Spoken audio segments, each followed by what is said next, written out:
இறை மக்களே, நாம் எல்லோரும் ஒன்றாக ஆண்டவருடைய பிரசன்னத்திலே கூடி இந்த பிரசன்னத்திலே அவர் தருகின்ற ஆசீர்வாதத்தை பெற்றுக்கொள்ள நாம் குழுமி இருக்கின்றோம்.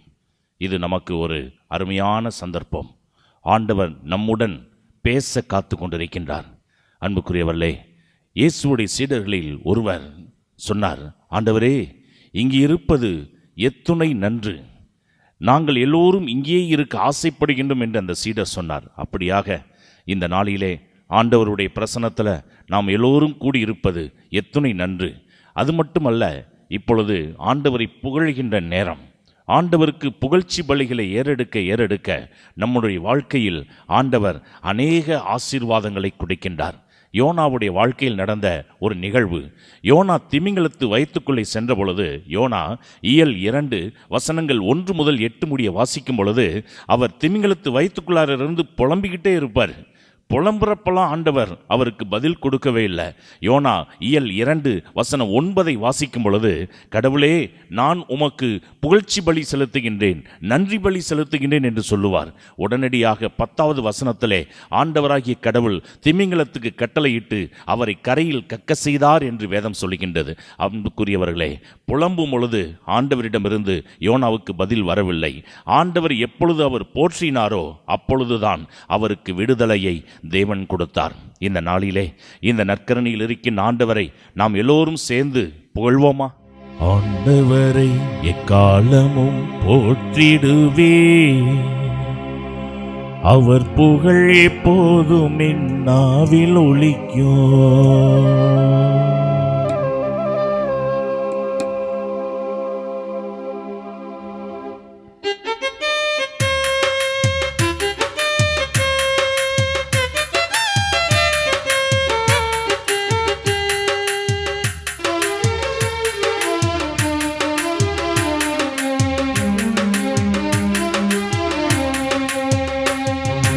ஆண்டவரை எக்காலமும் போற்றிடுவே, அவர் புகழ் எப்போதும் என் நாவில் ஒலிக்கும்.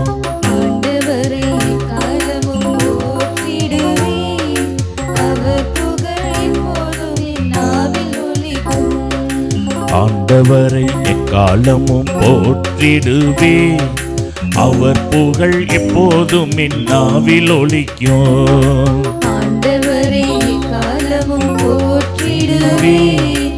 அவர் புகழ் எப்போதும் என் நாவில் ஒலிக்கும். நடனமாடி நன்றி சொல்வே, நடனமாடி நன்றி சொல்வே, ஆண்டவரை எக்காலமும் போற்றிடுவே, அவர் புகழ் எப்போதும் என் நாவில் ஒலிக்கும்.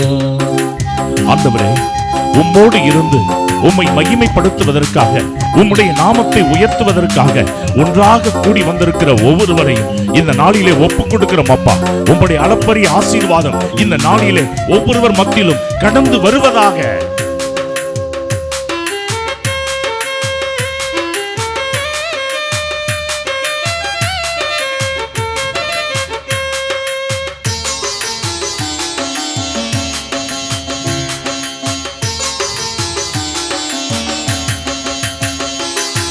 என்னோடு ஆண்டவரை மகிமைப்படுத்துங்கள், ஒருமித்து அவன் நாமம் உயர்த்திடுவோ. என்னோடு ஆண்டவரை மகிமைப்படுத்துங்கள், ஒருமித்து அவன் நாமம் உயர்த்திடுவோ. நடனமாடி நன்றி சொல்வோ, நடனமாடி நன்றி சொல்வோ, ஆண்டவரை எக்காலமும் போற்றிடுவே, அவர் புகழ் எப்போதும் என் நாவில் ஒலிக்கும். ஆண்டவரை எக்காலமும் போற்றிடுவே, அவர் புகழ் எப்போதும் என் நாவில் ஒலிக்கும். ஆண்டவரை, நாங்கள் உம்மை தேடினோம். நாங்கள் தேடி தேடி அலைகின்ற பொழுது, எங்கே என் தேவன் என்று நாங்கள் தேடும் பொழுது, அப்பா, இதோ எங்களுடைய அபய குரலை கேட்டு, எங்களுடைய விண்ணப்பங்களை எல்லாம் கேட்டு செவி கொடுத்து ஆசீர்வதிக்கின்ற தகப்பனாய் இருக்கின்றீரே. எல்லாவித பயத்தினின்றும் எங்களுக்கு விடுதலை கொடுக்கக்கூடியவராக இருக்கின்றீரே. உம்மை போற்றுகின்றோம், புகழ்கின்றோம்.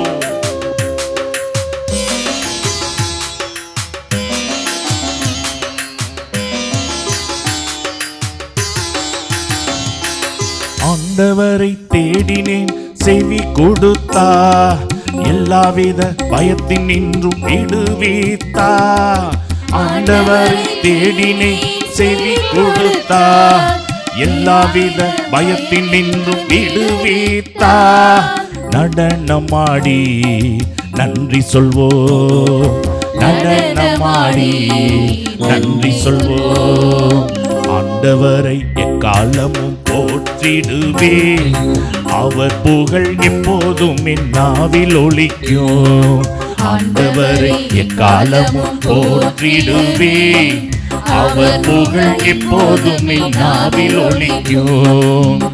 ஆண்டவரே, இந்த உலகத்துல யார் யாரையோ நோக்கி பார்க்கின்றோம், இது எங்களுக்கு கிடைக்காதா, அது எங்களுக்கு கிடைக்காதா என்று. ஆண்டவரே, ஆனால் உம்மை உற்று நோக்குகின்றவர்களுடைய முகம் ஒருபொழுதும் வெட்கப்பட்டு போனதே கிடையாது. ஆண்டவரே, அவர்களுடைய முகம் பிரகாசமாய் மாறிக்கொண்டிருக்கின்றது. அப்படியாக இந்த நற்கரணையில் இருக்கின்ற தகப்பனே, உம்மை உற்று நோக்குகின்ற ஒவ்வொருவர் முகத்தை மட்டுமல்ல, அவர்கள் இருக்கின்ற இல்லத்தையும் பிரகாசமாய் மாற்றும் அப்பா.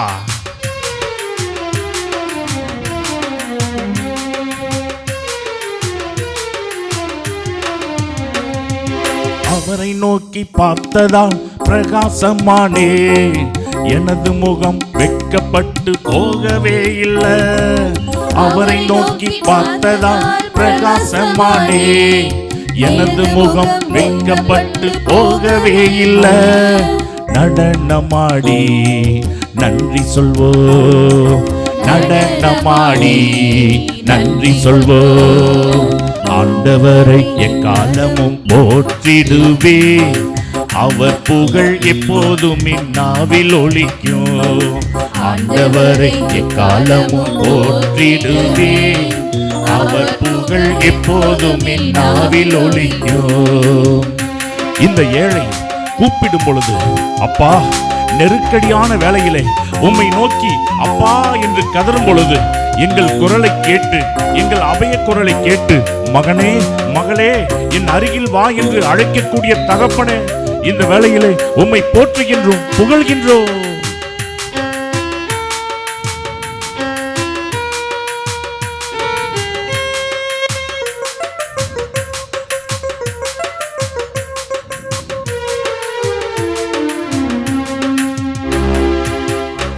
ஏழை நான் கூப்பிட்டேன், பதில் தந்தாரே, நெருக்கடிகள் அனைத்தின் நின்றும் விடுவித்தாரே. ஏழை நான் கூப்பிட்டேன், பதில் தந்தாரே, நெருக்கடிகள் அனைத்தின் நின்றும் விடுவித்தாரே. நடனமாடி நன்றி சொல்வோம், நடனமாடி நன்றி சொல்வோம். ஆண்டவரை எக்காலமும் போற்றிடுவே, அவர் புகழ் எப்போதும் என் நாவில் ஒலிக்கும். ஆண்டவரை எக்காலமும் போற்றிடுவே, அவர் புகழ் எப்போதும் என் நாவில் ஒலிக்கும். நடனமாடி நன்றி சொல்வோம், நடனமாடி நன்றி சொல்வோம், நடனமாடி நன்றி சொல்வோம், நடனமாடி நன்றி சொல்வோம். அன்புக்குரியவர்களே, ஆண்டவரை நாம் எல்லோரும் இணைந்து இப்பொழுது நாம் போற்றி புகழ்ந்தோம். அந்த அளவிற்கு அவர் நம்முடைய வாழ்வில் அநேக காரியங்களை செய்திருக்கின்றார். அவைகளையெல்லாம் எண்ணி பார்த்து அவரை புகழ ஆரம்பித்தால் வாழ்நாட்களே போதாது. இருந்த போதிலும் ஆண்டவருடைய பிரசன்னத்திலே இறைமக்களாகிய நாம் அனைவரும் இணைந்து ஆண்டவரை போற்றி நம்மளுடைய வாழ்வில் செய்த நன்மைகளை புகழ்பாக்களாக அவருக்கு முன்பாக எழுப்புவோமா? செங்கடலை இரண்டாக பிரித்தவரே, காற்றை அடக்கியவரே, இயற்கையை தன் கட்டுப்பாட்டிற்குள் வைத்து காப்பவரே, இயற்கையின் வழியாய் எங்களை ஆசீர்வதிப்பவரே, உம்மை போற்றுகின்றோம், புகழ்கின்றோம், நன்றி செலுத்துகின்றோம்.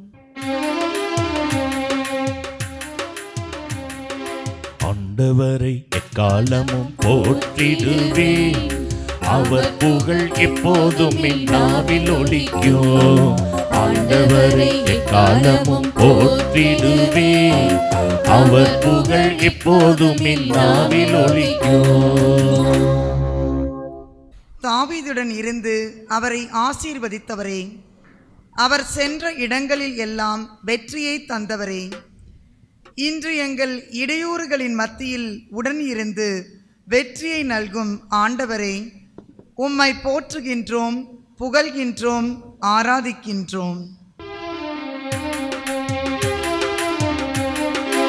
ஆண்டவரை எக்காலமும் போற்றிடுவே, அவர் புகழ் எப்போதும் என் நாவில் ஒலிக்கும். ஆண்டவரை எக்காலமும் போற்றிடுவே, அவர் புகழ் எப்போதும் என் நாவில் ஒலிக்கும். சாமுவேலுடன் பேசியவரே, பெயர் சொல்லி அழைத்தவரே, எங்களையும் பெயர் சொல்லி அழைத்து இறை வார்த்தையின் வழியாக ஒவ்வொரு நாளும் பேசும் உம்மை போற்றுகின்றோம், வாழ்த்துகின்றோம், நமஸ்கரிக்கின்றோம்.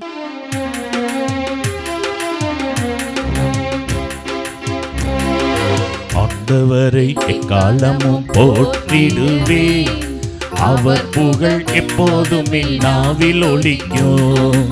ஆண்டவரை எக்காலமும் போற்றிடுவே, அவர் புகழ் எப்போதும் என் நாவில் ஒலிக்கும். கானாவூர் திருமணத்தில் அற்புதம் செய்து ஆசீர்வதித்தவரே, எங்கள் வாழ்விலும் நடக்குமா என எண்ணும் வேளையில் அற்புதத்தை நடத்தி காட்டும் உம்மை போற்றுகிறோம், வாழ்த்துகிறோம், வணங்குகின்றோம்.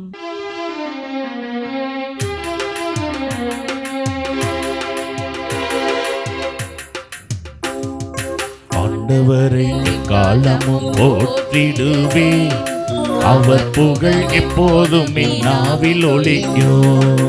ஆண்டவரை எக்காலமும் போற்றிடுவே, அவர் புகழ் எப்போதும் என் நாவில் ஒலிக்கும். ஆண்டவர் உங்களோடு இருப்பாராக.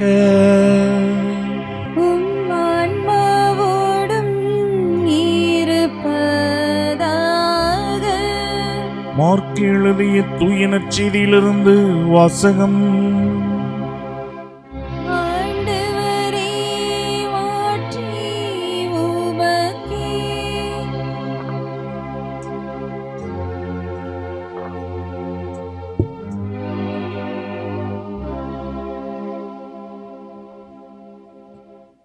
இயல் 11 இறைவசனங்கள் 12 முதல் 14 முடிய. மறுநாள் பெத்தானியாவை விட்டு அவர்கள் திரும்பிய பொழுது இயேசுவுக்கு பசி உண்டாயிற்று. இலை அடர்ந்த ஒரு அத்தி மரத்தை அவர் தொலையிலிருந்து கண்டு அதில் ஏதாவது கிடைக்குமா என்று அதன் அருகில் சென்றார். சென்றபோது இலைகளைத் தவிர வேறு எதையும் அவர் காணவில்லை, ஏனெனில் அது அத்திப்பழ காலம் அல்ல. அவர் அதை பார்த்து, இனி உன் கனியை யாரும் உண்ணவே கூடாது என்றார். அவருடைய சீடர்கள் இதை கேட்டுக்கொண்டிருந்தார்கள். ஆண்டவரின் அருள்வாக்கு.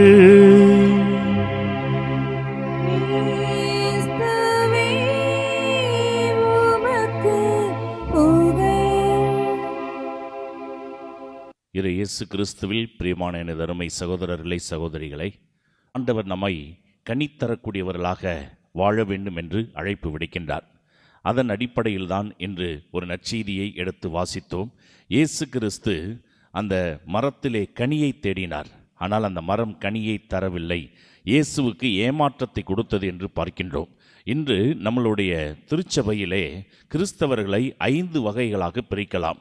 முதலிலே இலைகளை மட்டும் தரக்கூடிய கிறிஸ்தவர்கள், 2வது தனக்குத்தானே கனி கொடுக்கக்கூடிய கிறிஸ்தவர்கள், 3வது கசப்பான கனிகளை ஆண்டவருக்கு கொடுக்கக்கூடிய கிறிஸ்தவர்கள், 4வது புளிப்பான கனிகளை ஆண்டவருக்கு கொடுக்கக்கூடிய கிறிஸ்தவர்கள், 5வது நல்ல கனிகளை மிகுதியாக ஆண்டவருக்கு கொடுக்கக்கூடிய கிறிஸ்தவர்கள்.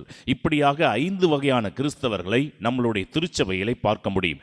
இப்பொழுது இந்த ஒவ்வொரு கேட்டகரியில் இருக்கின்ற கிறிஸ்தவர்கள் எப்படிப்பட்டவர்கள் என்பதை வேதத்தின் அடிப்படையிலே சிந்திக்க பிரதிபலிக்க ஆண்டவர் நம் ஒவ்வொருவருக்கும் அழைப்பு விடுக்கின்றார். பிரியமானவர்களே, முதலிலே நாம் பார்க்க போகின்ற கிறிஸ்தவர்கள் இலைகளை மட்டும் ஆண்டவருக்கு தரக்கூடிய கிறிஸ்தவர்கள். அதை தான் இன்று வாசகத்திலே நாம் வாசித்தோம். மார்க் நற்செய்தி இயல் 11:13 இலை அடர்ந்த ஒரு அத்தி மரத்தை அவர் தொலையிலிருந்து கண்டு அதில் ஏதாவது கிடைக்குமா என்று அதன் அருகில் சென்றார். சென்ற பொழுது இலைகளை தவிர வேறு எதையும் அவர் காணவில்லை. பிரியமானவர்களே, இன்று பார்க்கறதுக்கு மரம் நல்லா இருக்குது, பூவு இருக்குது, அங்கே எண்ணெய் இல்லை, மரம் பார்ப்பதற்கு கனி கொடுப்பது போலவே காட்சி அளிக்கின்றது. ஆனால் அந்த இடத்திற்கு கிட்டத்தில் இயேசு நம்பி போனார். மரம் நல்லா இருக்குதே, பசுமையா இருக்குதே, செழுமையா இருக்குதே, இதில் நிச்சயம் கனி இருக்கும் என்று நம்பி போனார். நம்பி அருகிலே சென்று அந்த இடத்துல தேடி பார்த்த பொழுது அங்கே எந்த கனியையும் பார்க்கவில்லை. இது அப்படியே நம்மளுடைய வாழ்க்கைக்கு ஒப்பிட்டு பார்ப்போம். பார்ப்பதற்கு கிறிஸ்துவ அடையாளங்கள் எல்லா வீடுகளிலே இருக்கும். நெத்தியில எல்லோருமே பெண்கள் பொட்டு வைப்பார்கள். அதே நேரத்தில் இந்த தவக்காலத்தில் இந்த திருநீற்றை எடுத்து நெற்றியிலே பூசிக்கொள்வார்கள். இந்த காரியங்கள் எல்லாம் செய்வார்கள். கழுத்தில் ஜெபமாலை, கழுத்தில் பார்த்தாக்கா சிலுவை, எல்லாம் ஒரு கிறிஸ்தவருக்குரிய எல்லா அடையாளங்களும் இருக்கின்றது. ஒரு மனுஷனுக்கும் இருக்கின்றது. அதே நேரத்தில் ஒரு வீடு கட்டுறப்ப டாப்பில் பார்த்தீங்கன்னாக்கா சுரூபங்களை வைப்பார்கள், மாதாவுடைய சுரூபம். இப்படிப்பட்ட ஒரு கிறிஸ்துவ வீட்டுக்கு என்னென்ன அடையாளம் இருக்கணுமோ எல்லாமே இருக்கும். ஆனால் எல்லா அடையாளங்களும் இருந்து அந்த வீட்டிலே அல்லது அந்த நபரிடம் நாம் ஒரு கனியை எதிர்பார்க்கும் பொழுது ஆண்டவருக்கு கனியை அவர்கள் தருவது இல்லை. கிறிஸ்துவ அடையாளங்கள் எல்லாமே இருக்கும். ஆனால் அவர்கள் ஞாயிற்றுக்கிழமை பூசி கூட போக மாட்டாங்க. குடும்பங்களிலே கிறிஸ்துவ அடையாளங்கள் எல்லாமே இருக்கும். ஆனால் பாவசங்கித்தனம் செஞ்சு எவ்வளோ வருஷம் ஆயிடுச்சுனாக்கா வருஷக்கணக்காக ஆகுது ஃபாதர்னு சொல்லுவார்கள். பிரியமானவர்களே, அப்போ கிறிஸ்துவ அடையாளங்கள் இருக்கின்றது. ஆனால் கிறிஸ்துவை பிரதிபலிக்கக்கூடிய வாழ்க்கை இருக்கின்றதா என்றால் இல்லை. பூசைக்கு வர்றது கிடையாது. இப்படிப்பட்ட நிலை நம்மளுடைய சமுதாயத்தில் பல இடங்களில் நிலவி கொண்டு இருக்கின்றது. நடந்த ஒரு நிகழ்வை உங்களுக்கு சொல்லுகின்றேன். என்னுடைய பங்கு தளத்திலே நான் பணியாற்றி கொண்டிருக்கின்ற வேளையில் ஒரு குடும்பம் தன்னுடைய குடும்ப சந்தாவை கட்டுவதற்கு அந்த புக்கை எடுத்துகிட்டு வராங்க. அப்போ அந்த சந்தாவை குறித்து கொண்டு இருக்கும் பொழுது அவங்க கணவர் சொன்னார், ஃபாதர், இப்போல்லாம் என்னுடைய ஒய்ஃப் என்கிட்ட சண்டை போடுறதே இல்லை ஃபாதர் அப்படின்னாரு. ஏன், என்ன காரணம்? அவர் சொன்னார், வழக்கமாக எங்களுக்குள்ளே டெய்லி சண்டை போடாமல் நாங்கள் தூங்க போனதே கிடையாது ஃபாதர். நான் கெட்ட வார்த்தையை சொல்லி ஆரம்பிப்பேன். நான் ஒரு 5 கெட்ட வார்த்தை சொன்னால் என் ஒய்ஃப் ஒரு 10வது சொல்லுவா. அப்படி சொன்னால் தான் தூக்கமே வரும் என்று சொல்வாள். ஆனால் எப்போ என் மனைவி பூசைக்கு வர ஆரம்பித்தாலோ, டெய்லி பூசைக்கு வர ஆரம்பித்தாலோ, சமீப காலமாக சுத்தமாக எங்களுக்குள்ள சண்டையே ஸ்டாப் ஆகிவிட்டது என்று சொன்னார். நான் எப்படி என்று சொல்லி கேட்டேன். அப்போ அவர் சொன்னார், ஃபாதர், முன்னாடியெல்லாம் நான் காலையில் எந்திரிச்சவன இந்த வார்த்தைகளை பேசினால் 10 வார்த்தைக்கு மேலே அவள் பேசுவாள். ஆனால் எப்போ டெய்லி இவர் பூசைக்கு வர ஆரம்பித்தாலோ நான் ஒரு 5 வார்த்தை பேசிட்டு அங்கிருந்து ஏதாவது வார்த்தை வரும்னு எதிர்பார்த்தா என் மனைவி கம்முன்னு அமைதியாக எந்த வார்த்தையும் பேசாமல் போய் கொண்டிருக்கின்றாள். எனக்கே போர் அடிச்சிச்சு ஃபாதர். இங்கே 5 வார்த்தை பேசி அங்கே 5 பேசினா தானே இன்ட்ரெஸ்டாக இருக்கும் சண்டை போடுறதுக்கு. நான் மட்டும் கத்திக்கிட்டு இருக்கிறேன், அவன் மட்டும் சைலண்டாக போயிட்டுருக்கிறா. எனக்கே போர் அடித்து நானும் இப்போ பேசுகிறத விட்டுட்டு எங்கள் குடும்பத்தில் நாங்கள் சந்தோஷமாக இருக்கின்றோம் என்று சொன்னார். அதை கேட்கும் பொழுது எனக்கு சந்தோஷமாக இருந்தது. இறை இயேசுவில் பிரியமானவர்களே, அப்போ ஆண்டவருக்கு கனி தரக்கூடியவர்களாக வாழ வேண்டும் என்றால் நாம் என்ன செய்ய வேண்டும் என்றால், கிறிஸ்துவ அடையாளங்கள் ஒரு பக்கம் இருக்கட்டும், ஆனால் கிறிஸ்துவை பிரதிபலிக்கின்ற குடும்பமாக வாழ வேண்டும் என்று ஆண்டவர் அழைப்பு விடுக்கின்றார். அதை தான் இன்றைய வாசகத்தில் பார்த்தோம். மரம் பார்ப்பதற்கு நன்றாக இருக்கின்றது. ஆனால் இயேசு கிட்டத்தில் போனார். அந்த தேவையை, இயேசுடைய தேவையை அந்த மரம் நிறைவேற்றவில்லை. இன்னைக்கு கிறிஸ்து நம்மிடம் எதிர்பார்ப்பது ஒன்று, நீ பாவி என்று ஏற்றுக்கொள், அனுதினமும் திருப்பலிக்கு செல், நற்கரணையில் வரக்கூடிய ஆண்டவரை பெற்றுக்கொள். ஆனால் இந்த எதிர்பார்ப்பை நாம் பூர்த்தி செய்யாத வரைக்கும் நாமும் அந்த இலைகளை மட்டும் தரக்கூடிய கிறிஸ்தவர்களாக தான் வாழ்ந்து கொண்டிருக்கின்றோம். இது முதல் காரியம். 2வதாக வேதத்திலே பார்க்கின்றோம், இந்த கிறிஸ்தவர்களை 5 வகையாக பிரிக்கும் பொழுது 2வது வகை கிறிஸ்தவர்கள் யார் அப்படின்னா, தனக்குத்தானே கனி கொடுக்கக்கூடிய கிறிஸ்தவர்கள். இன்னைக்கு சமுதாயத்தில் நிறைய பேர் சுயநலவாதிகளாக வாழ்ந்து கொண்டிருக்கின்றார்கள். ஓசையா இயல் 10:1 வாசிக்கின்றோம், இஸ்ரவேல் தழைத்து வளர்ந்த திராட்சை கொடி, அது மிகுதியான கனிகளை தனக்கே தாங்கி நிற்கின்றது என்று வேதம் சொல்லுகின்றது. பிரியமானவர்களே, ஒரு ஏரோப்ளைனில் ஒரு 4 நபர்கள் செல்கின்றார்கள். அந்த பைலட்டு, அங்கே அரசியல்வாதி, ஒரு சாமியார், ஒரு 8ஆம் வகுப்பு படிக்கிற மாணவன். இந்த 4 பேரும் போகிறாங்க. இப்போ ஏரோப்ளைனில் ஏதாவது ஃபால்ட் ஆயிடுச்சுனாக்கா பேராஷூட் கொடுப்பாங்க. ஆனால் மேலே அந்த ஏரோப்ளைனில் 3 பேராஷூட்ஸ் தான் இருக்குது. ஆனால் பயணிக்கின்ற நபர்கள் 4 பேர். திடீரென்று இந்த போகின்ற ஏரோப்ளைன் பழுதடைந்து விடுகின்றது. அப்போ அந்த பைலட்டு சொல்கிறாரு, எனக்கு குடும்பம் இருக்குது, நான் போனால் தான் என் குடும்பத்தை மீட்க முடியும் அப்படின்னு சொல்லிட்டு அவர் ஒரு பேராஷூட்டை எடுத்து மாட்டிக்கிட்டு கீழே ஜங்குன்னு குதிச்சுறாரு.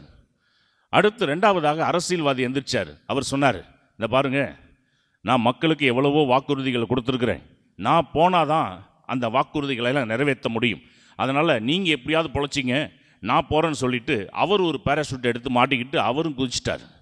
இப்போ இருக்கிறது எத்தனை? ஒன்று தான். ஆனால் உள்ளே உட்காந்துருக்கிறது 2 பேர். பங்கு சாமியார் 8ஆம் வகுப்பு படிக்கிற பையன். அப்போ அந்த 8ஆம் வகுப்பு பையனை பார்த்து சாமியார் சொன்னார், இந்த பாருப்பா, நான் ஆண்டவருக்காக பணி செய்கிற ஆள், நான் தனிப்பட்ட ஒரு ஆள், நான் செத்தாக்க என்னை யாரும் கேட்க போகிறதில்ல. ஆனால் நீ 8ஆம் வகுப்பு படிக்கிற, நீ வாழ்க்கையில் எவ்வளோ சாதிக்கணும், அதனால் இந்த இருக்கிற ஒரு பேராஷூட்டை நீ எடுத்து மாட்டிக்கிட்டு குதிப்பா அப்படின்னாரு. அப்போ அந்த பையன் சொன்னான், இல்லை ஃபாதர், நம்ம 2 பேருக்கும் 2 பேராஷூட் இருக்குது அப்படின்னா. ஃபாதருக்கு ஆச்சரியம், எப்படிப்பா, இருந்ததே 3 தானே, ஒன்று பைலட் எடுத்துட்டாரு, இன்னொன்று அரசியல்வாதி எடுத்துட்டாரு, இன்னும் 1 தானே இருக்கணும். இல்லை ஃபாதர், அங்கே பாருங்க, திரும்பி பார்த்தா 2 பேராஷூட்ஸ் இருக்குது. ஃபாதருக்கு ஒன்றும் புரியல, எப்படிப்பா? அந்த பையன் சொன்னான், இல்லை ஃபாதர், அரசியல்வாதி குதிக்கிற அவசரத்தில் பேராஷூட் எடுத்து மாட்டுறது பதிலாக என் ஸ்கூல் பேக் எடுத்து மாட்டிக்கிட்டு குதிச்சிட்டாரு, அதனால் நமக்கு 2 இருக்குது, ஆளுக்கு ஒவ்வொன்று எடுத்துக்கிட்டு நம்ம குதிச்சிடலாம். பிரியமானவர்களே, இந்த நாளிலே நான் நல்லா வாழ்ந்தா போதும், அடுத்தவங்க கேடு கெட்டு போனாலும் பரவாயில்லை என்று வாழக்கூடிய நபர்கள் இருக்கின்றார்கள். இன்னைக்கு கிறிஸ்தவர்கள், 2வது வகை கிறிஸ்தவர்கள், இஸ்ரேல் தலைத்து வளர்ந்த திராட்சை கொடி. இப்போ முதல் இதில் பார்த்தோம் இலை அடர்ந்த அத்திமரம், கனி இல்லை, ஏமாற்றத்தை கொடுத்தது. ஆனால் இதில் கனி இருக்கின்றது, தழைத்து வளர்ந்த திராட்சை கொடி, அது கனிகளை தனக்கே தாங்கி நிற்கின்றது. அப்போ இங்கே கனி இருக்குது, ஆனால் அந்த கனியை அடுத்தவங்களுக்கு கொடுக்க மனசு வரல, தனக்கே தாங்கி நிற்கின்றது என்று சொல்லிக்கப்படுகின்றது. பிரியமானவர்களே, இன்று நம்மளுடைய திருச்சபையில் ஒரு சில பேரிடம் ஆண்டவர் எவ்வளோ ஆசீர்வாதங்களை கொடுத்திருப்பார், ஆனால் கோவிலுக்கு என்று ஒரு காரியத்தை கேட்டால் அவர்களுக்கு கொடுக்க மனசு வராது. ஏழைகளுக்கு ஏதாவது செய்ய வேண்டும் என்று கேட்டால் அவர்களுக்கு கொடுக்க மனசு வராது. என் குடும்பம் நல்லா இருக்கணும், என் குடும்பத்து வட்டத்துக்குள்ளார இருக்கிறவங்க மட்டும் நன்றாக இருந்தால் போதும் என்ற ஒரு குறுகிய வட்டத்திற்குள் வாழ்கின்றவர்களை பார்த்து தான் ஆண்டவர் சொல்லுகின்றார், இஸ்ரேல் தலைத்து வளர்ந்த திராட்சை கொடி, அது மிகுதியான கனிகளை தனக்கே தாங்கி நிற்கின்றது, அடுத்தவங்களுக்கு கொடுக்க மனசு வரல. பிரியமானவர்களே, அப்போ ஒருவேளை இந்த 2வது கேட்டகரியில் நம்ம இருக்கின்றோமா என்பதை சிந்தித்து பார்ப்போம். இப்போ 3வதாக கசப்பான கனியை கொடுக்கக்கூடிய கிறிஸ்தவர்கள் என்று பார்க்கின்றோம். பிரியமானவர்களே, ஏசாயா இயல் 5:4, நற்கனிகளை தரும் என்று நான் காத்திருக்க அது காட்டு பழங்களை தந்ததென்ன, என் திராட்சை தோட்டத்துக்கு நான் செய்யாமல் விட்டதென்ன, நான் எரு போட்டேன், வேலி அடைச்சேன், தண்ணி ஊற்றினேன், உரம் போட்டேன், எல்லாத்தையும் போட்டு முடிச்சுட்டு நல்ல கனியை தரும் என்று காத்திருக்க அது காட்டு பழங்களை தந்ததென்ன. இப்போ காட்டு பழங்கள் கசக்குமா இனிக்குமா என்றால் அது கசப்பாக இருக்கக்கூடியது. பிரியமானவர்களே, இப்போ உதாரணத்துக்கு ஒரு நிகழ்வை உங்களுக்கு ஒரு கற்பனையாக சொல்லுகின்றேன். நம்ம இருக்கிற ஊரில் ஒரு பெரிய மாமரம் இருக்குதுன்னு வச்சுங்களேன், அந்த மாமரம் நல்ல கனியை குடிக்கின்றது, நல்ல டேஸ்ட்டாக இருக்குது. ஒரு பழம் 100 ரூபான்னு சொன்னால் கூட வாங்கிட்டு போகிறாங்க. இப்போ மாம்பழ சீசன் வரப்போது, ஒரு பழம் 100 ரூபான்னு சொன்னால் கூட வாங்கிட்டு போகிறாங்க. அந்த சீசன் எல்லா இடத்துலையும் மாம்பழங்கள் வந்து கொண்டே இருக்கின்றது. அப்போ ஸ்பெஷல் பஸ்ஸு விட்றாங்க நம்ம ஊருக்கு, இந்த மாம்பழத்தை வாங்கிறதுக்கு பெரிய கியூ நிற்கிது.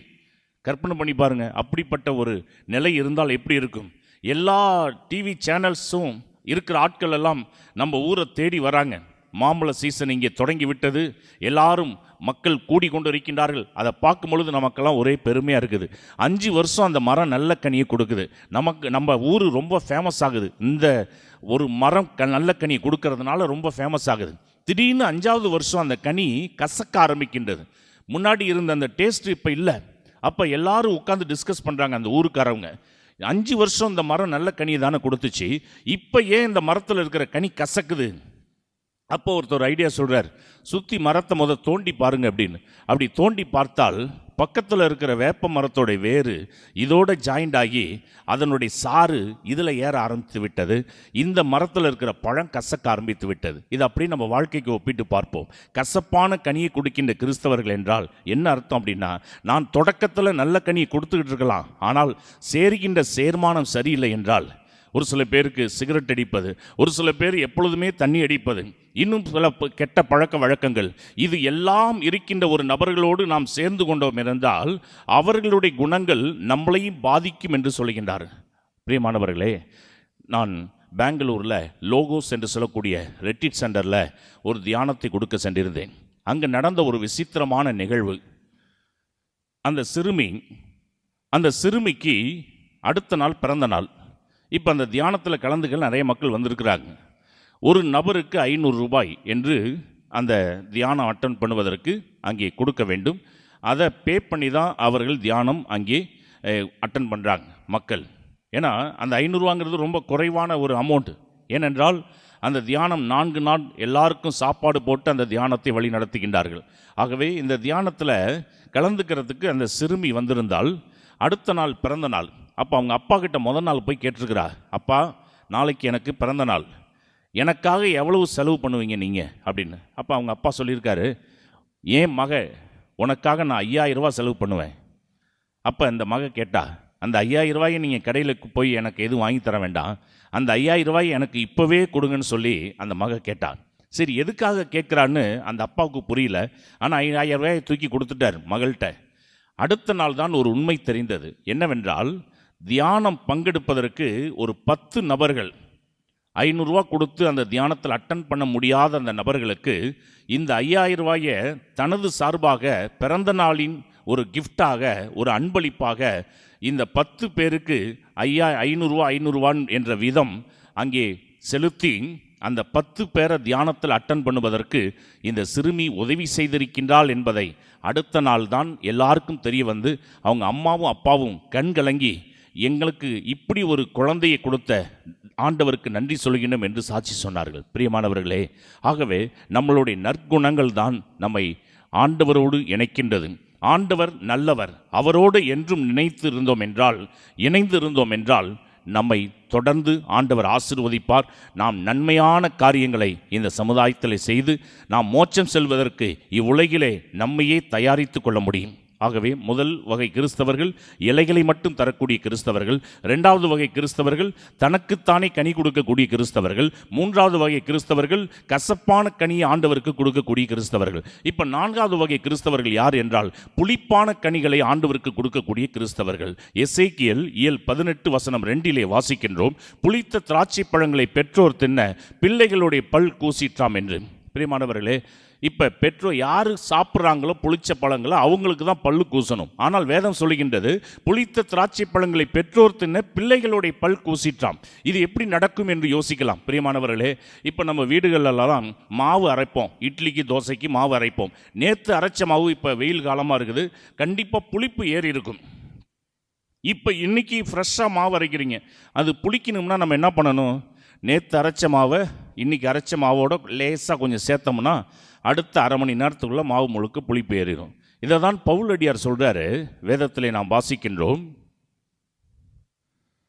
1 கொரிந்தியர் 5:6, சிறிதளவு புளிப்பு மாவு பிசைந்த மாவு முழுவதையும் புளிக்க வைக்கும் என்பது உங்களுக்கு தெரியாதா?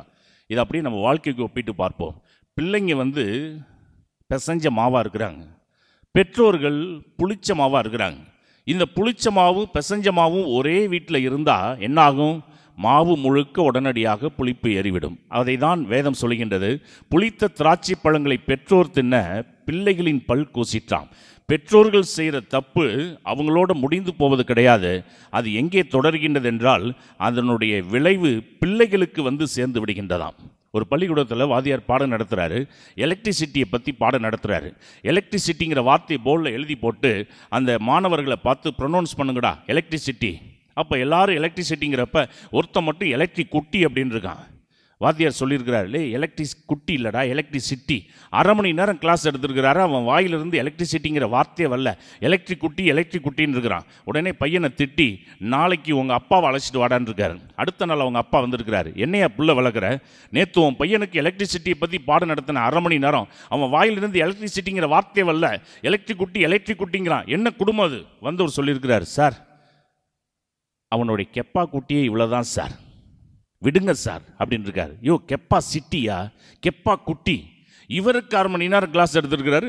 அவர் வாயிலிருந்து கெப்பாசிட்டிங்கிற வார்த்தை வரல, கெப்பா குட்டின்னு இருக்கிறார். இந்த பையனை கூப்பிட்டுருக்காரு, இங்கே வாடா, நாளைக்கு உங்கள் தாத்தாவை அழைச்சிட்டு வாடா அப்படின்னு இருக்காரு. 3வது நாள் உங்கள் தாத்தா வந்திருக்கிறாரு.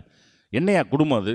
நேற்று முந்தின நாள் உன் பேரனுக்கு கிளாஸ் எடுக்கிறப்ப எலக்ட்ரிசிட்டிங்கிற வார்த்தை அவன் வாயிலேருந்து வரல, எலக்ட்ரிக் குட்டிங்கிறாரு. நேற்று உங்கள் பையன் வந்ததுக்கு அவர்கிட்ட கம்ப்ளைண்ட் பண்ணதுக்கு அவனுடைய கெப்பா குட்டியே இவ்வளோதாங்கிறாரு. என்ன குடும்பம் அது? வந்தவர் சொல்லியிருக்கிறார், சார் இதெல்லாம் சிம்பிள் மேட்ரு சார், இதெல்லாம் ஏன் சார் பப்ளிக் குட்டி பண்ணிக்கிட்டு இருக்கீங்க அப்படின்னு இருக்கார். பிரியமானவர்களே, எங்கே ஆரம்பிச்சிச்சு? தாத்தா கிட்டேருந்து ஆரம்பித்து வம்சா வழியாக வந்துக்கிட்டு இருக்குது. அப்போ பெற்றோர் எப்படியோ அப்படிதான் பிள்ளைகள். அப்போ புளித்த திராட்சை பழங்களை பெற்றோர் தின்ன பிள்ளைகளுடைய பல் கூசிட்டான். அப்போ இது 4வது கேட்டகரி. 5வதாக நல்ல கனிகளை கொடுக்கக்கூடிய கிறிஸ்தவர்கள். யோவான் இயல் 15:8 பார்க்கின்றோம், நீங்கள் மிகுந்த கனி தந்து என் சீடராய் இருப்பதே என் தந்தைக்கு மிகுந்த மாட்சி அளிக்கின்றது என்று. பிரியமானவர்களே, இந்தியாவிலே 1947 ஆண்டிலிருந்து 40 கோடி மக்கள் வாழ்ந்தார்கள். அப்போ இந்திய அரசாங்கம் என்ன செய்தது? சம்பா நெல் வகைகளை அறிமுகப்படுத்தியது. அதை நம்ம விதைச்சோம்னாக்கா 6 மாதம் 7 மாதம் வரைக்கும் அறுவடைக்காக காத்து கொண்டு இருக்க வேண்டும். அதன் பிறகு மக்கள் தொகை பெருக பெருக பெருக IR8 IR20 அரிசி ரகங்களை அறிமுகப்படுத்தி இன்னைக்கு புதிய ரகங்கள் வந்து விட்டன. இன்னைக்கெல்லாம் 2 மாதம் 3 மாதத்தில் போட்டோம்னா உடனே விதைச்சி அதை எடுத்துடுறோம், அறுவடை கிடைத்து விடுகின்றது.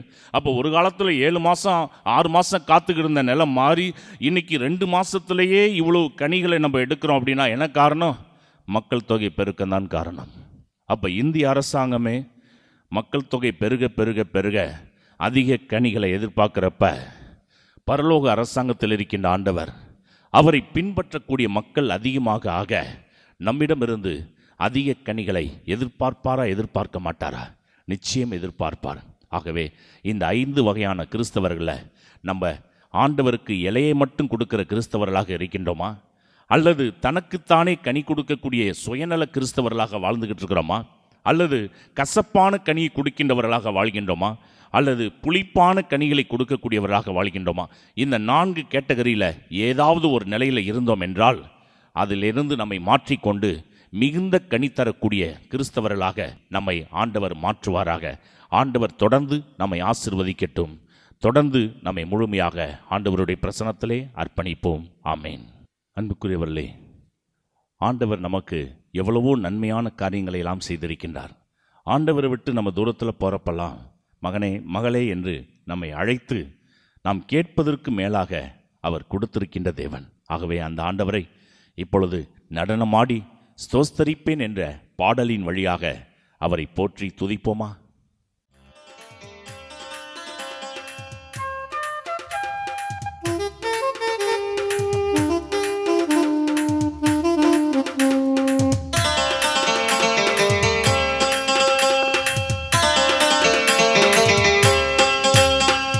நடனமாடி தோத்தரிப்பே, நான் உம்மை துதிப்பே, கைத்தாள ஓசையுடன் கர்த்தான் நான் உம்மை துதிப்பே. நடனமாடி தோத்தரிப்பே, நான் உம்மை துதிப்பே, கைத்தாள ஓசையுடன் கர்த்தான் நான் உம்மை துதிப்பே.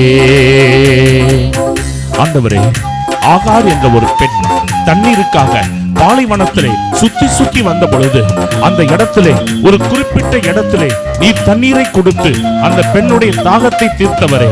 அந்த தாகம் தீர்க்கப்பட்ட அந்த பெண் அந்த அனுபவத்தை பெற்றுக்கொண்டு அவள் சொன்னாள், நீர் என்னை காண்கின்ற தேவன் என்று.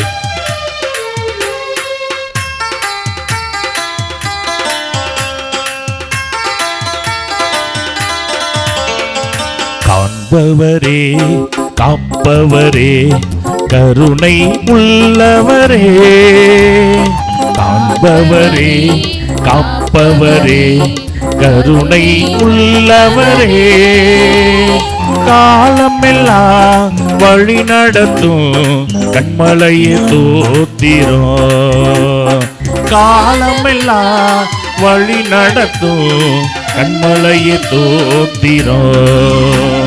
நடனமாடி தோத்தரிப்பே, நான் உம்மை துதிப்பேன், கைத்தாள ஓசையுடன் கர்த்தான் நான் உம்மை துதிப்பேன்.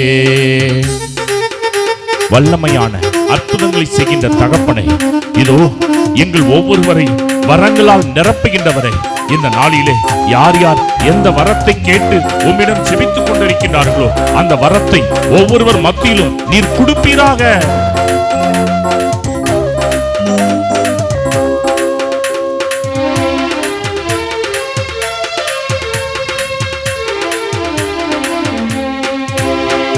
வல்லவரே நல்லவரே கிருபை உள்ளவரே, வல்லவரே நல்லவரே கிருபை உள்ளவரே, வரங்கள் எல்லாம் தருபவரே வாழ்வது உமக்காக, வரங்கள் எல்லாம் தருபவரே வாழ்வது உமக்காக. நடனமாடி தோத்தரிப்பே நான் உம்மை துதிப்பே, கைத்தாள ஓசையுடன் கர்த்தான் நான் உம்மை துதிப்பே. ஆண்டவரே, இதோ சீடர்களை பார்த்து நீ ஒரு கேள்வி கேட்டீர், நீங்களும் என்னை விட்டு போய்விட நினைக்கின்றீர்களா? அப்பொழுது ஒரு சீடர் சொன்னார், ஆண்டவரே, நாங்கள் யாரிடம் போவோம்? வாழ்வு தரக்கூடிய வார்த்தைகள் எல்லாம் உம்மிடம் தானே உள்ளது என்று. அப்பா, இந்த நாளிலே எங்களை முழுமையாக உம்மோடு இணைத்துக் கொள்ளும் ஐயா.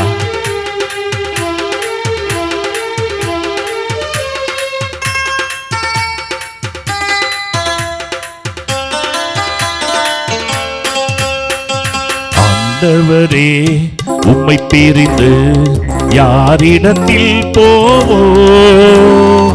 ஆண்டவரே, உம்மை பிரிந்து யாரிடத்தில் போவோ? வாழ்வு தரும் வசனமெல்லாம் உம்மிடம் தான் உண்டு, வாழ்வு தரும் வசனமெல்லாம் உம்மிடம் தான் உண்டு. நடனமாடி தோத்தரிப்பே நான் உம்மை துதிப்பே, கைத்தாள ஓசையுடன் கர்த்தான் நான் உம்மை துதிப்பே. நடனமாடி தோத்தரிப்பே நான் உம்மை துதிப்பே, கைத்தாள ஓசையுடன் கர்த்தான் நான் உம்மை துதிப்பே, கர்த்தான் நான் உம்மை துதிப்பே, கர்த்தான் நான் உம்மை துதிப்பே.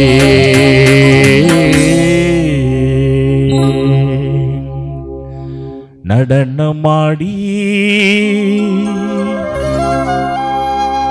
தோத்தரிப்பே நான் உம்மை துதிப்பே,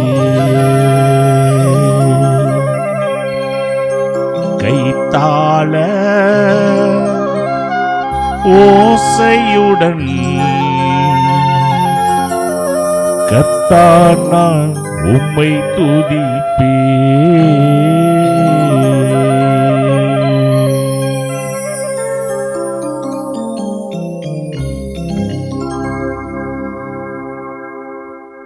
அன்புக்குரியவர்களே, நாம் எல்லோரும் ஆண்டவரை நடனமாடி ஸ்தோத்தரிப்போம். அந்த அருமையான பாடலை பாடி அவரை போற்றி துதித்தோம். இப்பொழுது நம்மளுடைய உள்ளத்தில் இருக்கின்ற எத்தனையோ காரியங்கள், அது கிடைக்குமா கிடைக்காதா என்று மனசுக்குள்ளாரையே போட்டு புலம்பிக் கொண்டிருக்கின்ற காரியங்கள், அவைகளையெல்லாம் இந்த ஆண்டவருடைய பிரசன்னத்திலே இப்பொழுது நாம் மன்றாட்டுகளாக எழுப்பப் போகின்றோம். ஏனென்றால் நம் ஆண்டவர் சொல்லியிருக்கின்றார், சுமை சுமந்து சோர்ந்திருப்பவர்களே எல்லாரும் என்னிடம் வாருங்கள். நம் சுமைகளையெல்லாம் மன்றாட்டுகளாக அவருடைய பாதத்திலே இறக்கி வைப்போமா? திரு அவையை வழிநடத்தும் இறைவா, எம் திருத்தந்தை, ஆயர்கள், குருக்கள், துறவியர், பொதுநிலையினர் அனைவரும் தங்களது விசுவாச வாழ்வில் சந்திக்கின்ற எல்லா துன்பங்களையும் சவால்களையும் தூய ஆவியாரின் துணையோடு எதிர்கொள்ள தேவையான அருளை தர வேண்டும் என்று நற்கருணை நாதரே உம்மை மன்றாடுகின்றோம். ஆண்டவரே, எங்கள் மன்றாட்டை கேட்டருளும். நாட்டை ஆளும் தலைவர்கள், நற்கனிகளை தரும் ஆசிரால் மக்களை நிரப்பி வழிநடத்த நற்கருணை ஆண்டவரே உம்மை மன்றாடுகிறோம். ஆண்டவரே, எங்கள் மன்றாட்டை கேட்டருளும். உடல் நோயால் வருந்தும் நோயாளர்களை தொட்டு சுகமாக்கி மருத்துவர்க்கெல்லாம் பெரிய மருத்துவராய் இருந்து ஆசீர்வதிக்க நற்கருணை ஆண்டவரே உம்மை மன்றாடுகிறோம். ஆண்டவரே, எங்கள் மன்றாட்டை கேட்டருளும். பிரிவினையை உண்டாக்கும் அழகியின் தொல்லையிலிருந்து குடும்பங்களை விடுவித்து சமாதான வாழ்வை நல்க வேண்டுமென்று நற்கருணை ஆண்டவரை உம்மை மன்றாடுகிறோம். ஆண்டவரே, எங்கள் மன்றாட்டை கேட்டருளும். உறவுகள் கைவிட்டாலும் உன் உறவில் நிலைத்து நிற்பவர்கள் எல்லா அருளிலும் நிரப்பப்படுவார்கள் என்ற நம்பிக்கையில் உன் பாதம் நாடி வரும் அனைவரையும் அணைத்து ஆசீர்வதிக்க நற்கருணை ஆண்டவரே உம்மை மன்றாடுகிறோம். ஆண்டவரே, எங்கள் மன்றாட்டை கேட்டருளும். அன்புக்குரியவர்களே, நம்மளுடைய வாழ்க்கையில் சில நேரம் நமக்கு ஏதாவது ஒரு பிரச்சனை வந்துடுச்சுன்னா உடனே என்னை யாரும் டிஸ்டர்ப் பண்ணாதீங்க, என்னை தனியாக விட்டுருங்க, நான் தனிமையில் போய் உட்காந்து நான் பீஸ்ஃபுல்லாக உட்கார்ந்துருக்கணும், என்னை தொந்தரவு பண்ணாதீங்க அப்படிம்பாங்க. அன்புக்குரியவர்களே, நாம் தனிமையாக தனித்து ஏங்க வேண்டியதில்லை. நம்ம தனிமையாக இருந்தாலும் நம்மை முழுமையாக ஆசீர்வதிக்கக்கூடிய இந்த நற்கருணையில் இருக்கின்ற ஆண்டவர் நமக்காக காத்து கொண்டிருக்கின்றார். ஆகவே இந்த ஆண்டவரை இப்பொழுது எல்லோருமாக துதிப்போமா? தனிமையின் பாதையில் தகப்பனிவும் தோளில் சுமந்ததை நான் மறப்பேனோ, சுமந்ததை நான் மறப்பேனோ.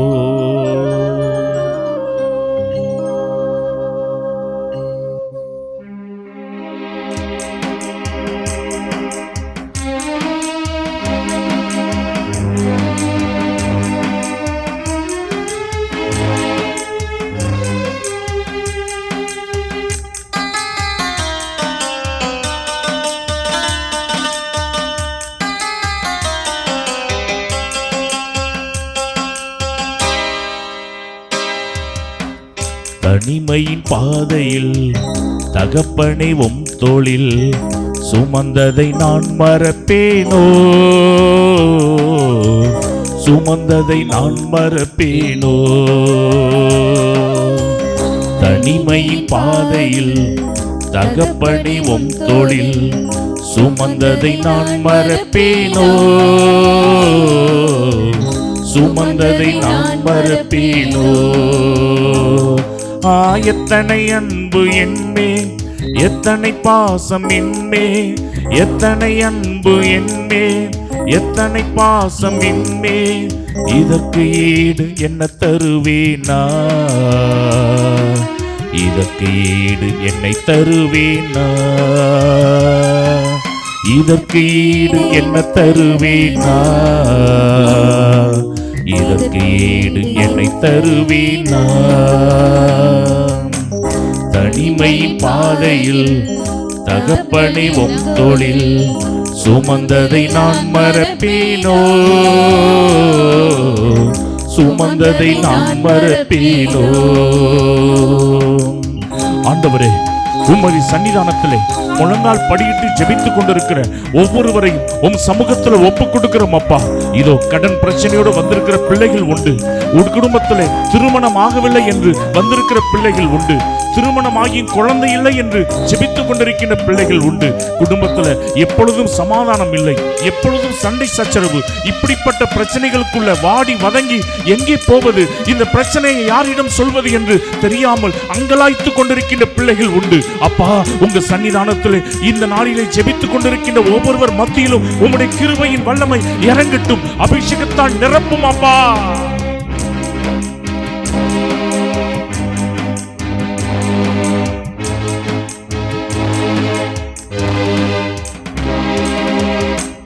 சோர்ந்து போகும் நேரங்கள் எல்லாம் மார்போடு அணைத்துக் கொண்டீரே,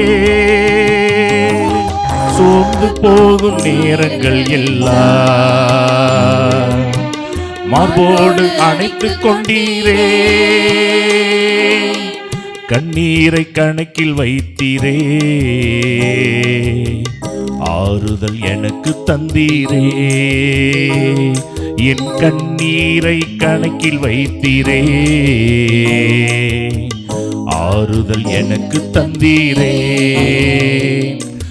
எத்தனை அன்பு என்பே, எத்தனை பாசம் என்பே, எத்தனை அன்பு என்பே, எத்தனை பாசம் என்பே, இதற்கு ஈடு என்ன தருவேனா, இதற்கு ஈடு என்னை தருவேனா, இதற்கு ஈடு என்ன தருவேனா, இதற்கு ஈடு என்னை தருவேனா. தனிமையின் பாதையில் தகப்பனை உம் தோளில் சுமந்ததை நான் மறப்பேனோ, சுமந்ததை நான் மறப்பேனோ, சுமந்ததை நான் மறப்பேனோ.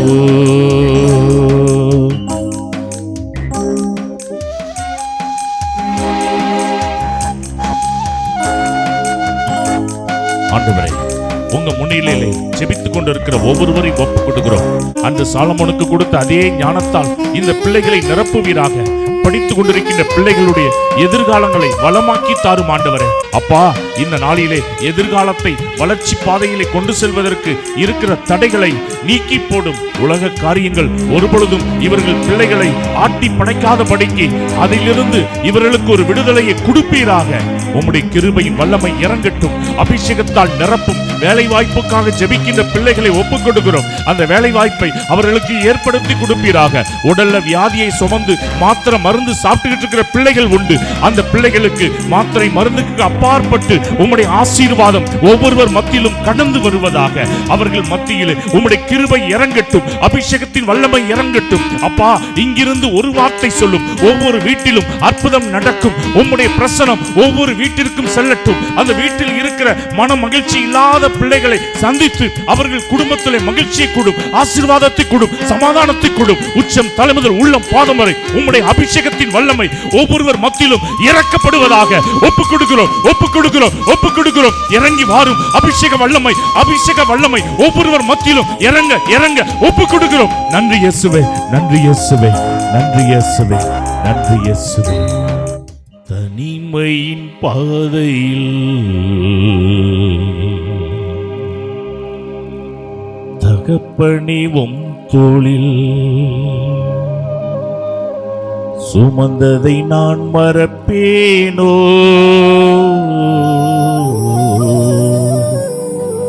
சுமந்ததை நான் மறப்பேனோ.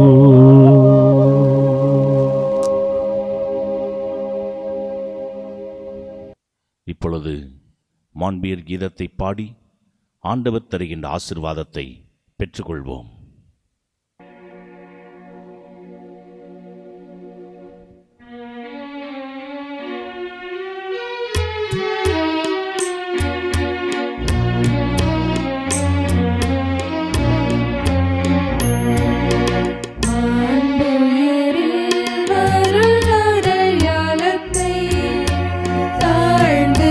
பணிந்து ஆராதிப்போம். பழைய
இறைவாந்த வியப்புக்குரிய அருள் அடையாளத்திலே உம்முடைய பாடுகளின் நினைவை எங்களுக்கு விட்டு சென்றே. உம் திருவுடல் திரு ரத்தம் ஆகியவற்றின் தூய மறைபொருளை வணங்கும் நாங்கள் உமது மீட்பின் பயனை இடைவிடாமல் துயித்து உணர்ந்து மகிழ அருள்வீராக. தந்தையாகிய இறைவனோடு தூயாவியாரின் ஒன்றிப்பில் இறைவனாய் என்றென்றும் வாழ்ந்து ஆட்சி செய்கின்ற உம்மை மன்றாடுகின்றோம்.